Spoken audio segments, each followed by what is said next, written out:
मनसेचे नेते प्रवक्ते प्रकाश महाजन आपल्याबरोबर आहेत.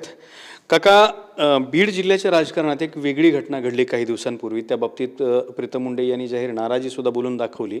जो महायुतीचा त्या ठिकाणी मेळावा झाला होता महायुतीचा, तर त्यामध्ये गोपीनाथ मुंडे यांचा फोटो लावण्यात आला नव्हता. त्यामुळे अनेक लोकांनी गोपीनाथ मुंडेंच्या चाहत्यांनी नाराजी व्यक्त केली आणि प्रीतम मुंडे यांनी सुद्धा व्यक्त केली. काय भूमिका आहे तुमची?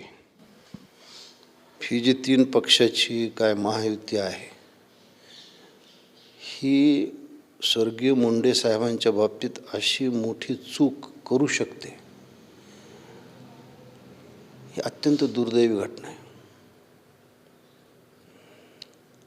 माझं म्हणणं, त्या महायुतीत सम्मिलित असणारा राष्ट्रवादी किंवा एकनाथ शिंदे हा गट सोडा, भारतीय जनता पक्षाला काय झालं आहे?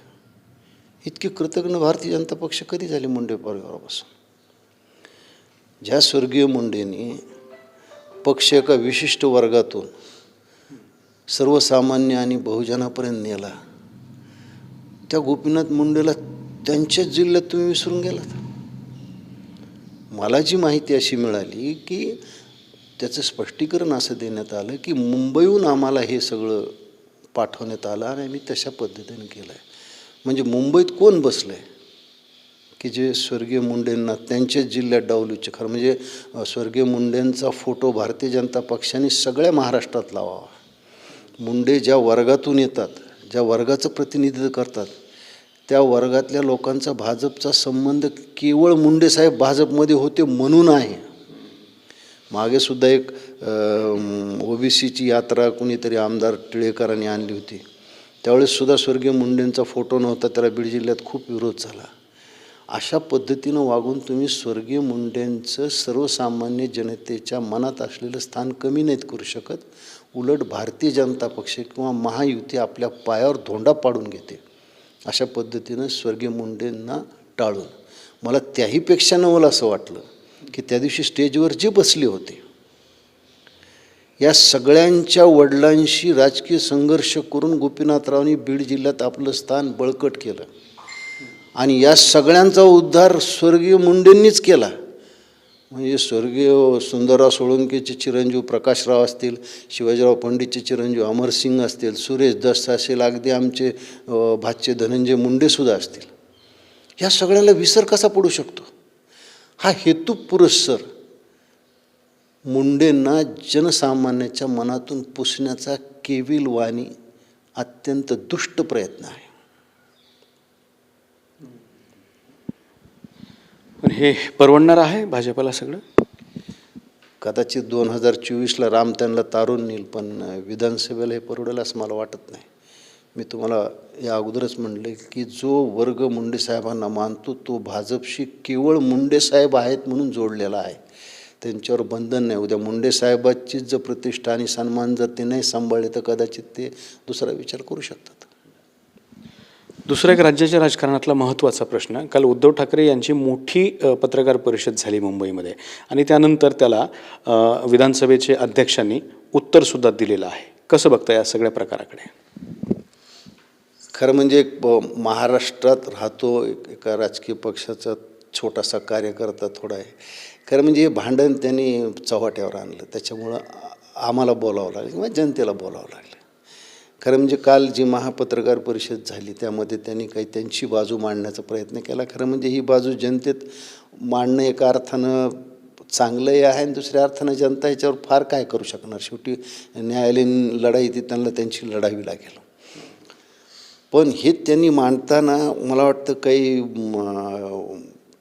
अशा व्यक्ती ज्या वैधानिक पदावर आहेत त्यांच्याविषयी थोडे अनुद्गार काढले, ते काही बरोबर नव्हते, ते टाळता आले असते उद्धवजींना.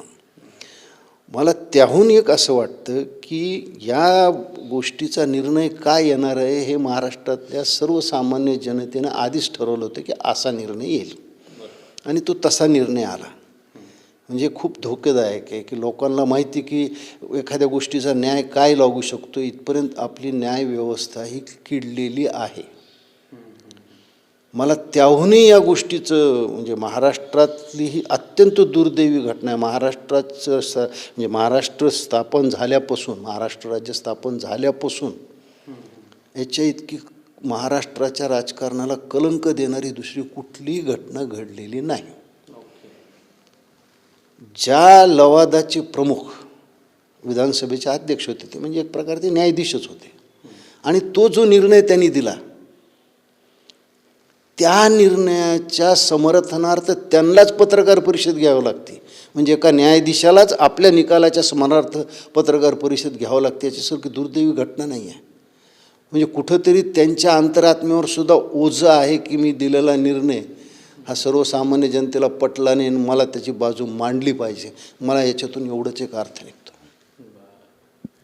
म्हणजे तुम्हाला या अध्यक्षांच्या त्या निकालावरती शंका आहे त्यांच्या या घडामोडींमुळे, कृतींमुळे? मला शंका नाही आहे, मी शंका घेण्यासारखं माझं स्थानही नाही.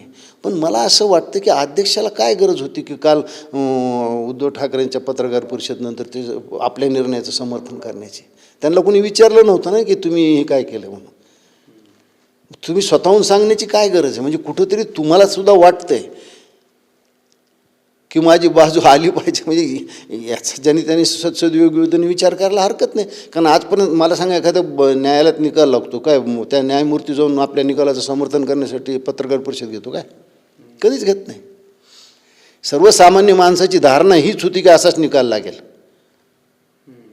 आणि त्याच्यामुळे त्यांना समर्थन करावं लागतं. ही फार मोठी दुर्दैव. म्हणजे याचा गोष्ट असं आहे की तुम्ही जरी एक न्यायाधीश म्हणून बसला असलात तरी तुमच्या अंगावर तुमच्या पक्षाची झूल आहे आणि त्या झुलीच्या आतमध्ये राहून तुम्हाला काम करावं लागतं. याच्यातून हेच दिसते.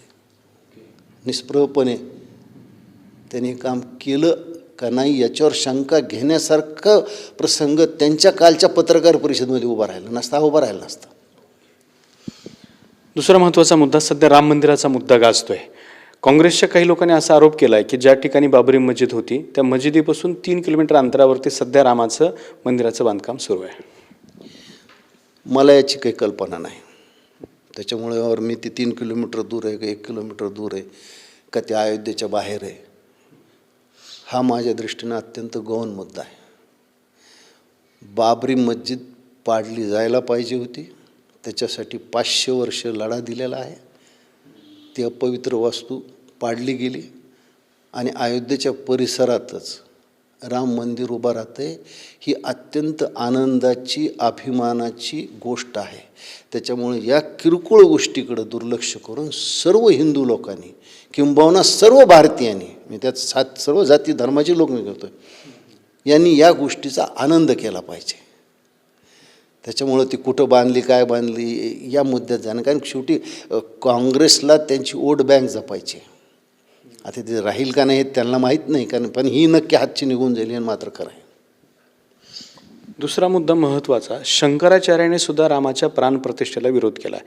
त्यांचं म्हणणं आहे की अपूर्ण मंदिरामध्ये देवाची प्रतिष्ठापना केली जात नाही आणि भाजपवरही त्यांनी काही वेगळे आरोप केलेत. खरं म्हणजे 4 शंकराचार्यापैकी कुणीतरी एकानं हा आरोप केलेला आहे.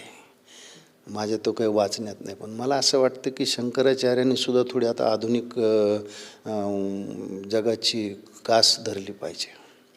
हिंदू धर्मात अशा काही वाईट चालीरीती आहेत जे शतकानुशतकं आहेत, त्या आता आपण नष्ट करण्यासाठी या 4 शंकराचार्यांनी काय पुढाकार घेतला हे मला अजून कधी लक्षात आलं नाही. कारण म्हणजे घ्यायला पाहिजे. ते अपूर्ण वास्तू, पूर्ण वास्तू हा एक तांत्रिक मुद्दा झाला. शेवटी आपले इथं देव तर झाडाखाली सुद्धा आहेत, देव चांगल्या देवळातही आहेत, देवाच्या अंगावर वस्त्र आहेत नाही आहेत, याला काही महत्त्व नाही. देव तुमच्या हृदयात आहे आणि ती भावना मला वाटतं शंकराचार्यांनी सुद्धा व्यक्त केली पाहिजे. कोट्यावधी हिंदूची जर आनंदाचा हा क्षण असेल तर शंकराचार्यांनी ते असे तांत्रिक मुद्दे काढून, म्हणजे काढले असतील तर, म्हणजे माझ्या वाचण्यात नाहीत, ते याला विरोध करणं हे मला काही बरोबर वाटत नाही. शेवटी शंकराचार्यांनी काय केलं? छोटीशी गोष्ट अशी आहे की छत्रपती शिवाजी महाराजाचा राज्याभिषेक होताना शंकराचार्य कुठं होते? शेवटी गागा भट्टाला येऊन निर्णय द्यावा लागला. हिंदू धर्मातून जबरदस्तीनं बाटवलेल्या गेल्या लोकांना पुन्हा हिंदू धर्मात घ्यायचं आहे, ही शिवाजी महाराजाच्या भूमिकेला कोणत्या शंकराचार्याने पाठिंबा दिला? मग धर्मात तुम्हाला सुधारणाच करायची नाही. धर्म शेवटी हा माणसासाठी असतो, माणसाच्या सोयीसाठी असतो. हेच जर शंकराचार्य विसरले असतील तर काय त्याचा उपयोग आहे? मला वाटतं की ते शंकराचार्यांसुद्धा आधुनिक जगाची कास धरून हिंदू धर्मामध्ये काही सुधारणा होणं अत्यंत आवश्यक आहे, याच्यावर लक्ष दिलं पाहिजे. राम मंदिराचं गर्भगृह पूर्ण झालं आहे का, त्याचं शिखर झालं आहे का, या तांत्रिक मुद्द्यात काही अर्थ नाही असं मला वैयक्तिक वाटतं. मी काही शंकराचार्यावर टीका करणे इतका मोठा नाही, पण एक सामान्य हिंदू म्हणून माझी ही भावना आहे. तर हे होते प्रकाश महाजन. प्रकाश महाजन यांनी सुद्धा नारायण राणे यांच्यानंतर शंकराचार्यांच्या स्थानावरती आणि कृतीवरती प्रश्न विचारलेत. कॅमेरामन अमित आडेसोबत दत्ता कानवटे, TV9 मराठी, छत्रपती संभाजीनगर.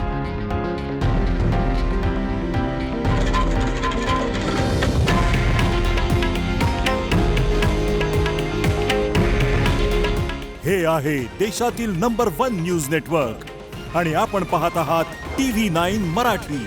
काळजी तुमची, हित महाराष्ट्राचं.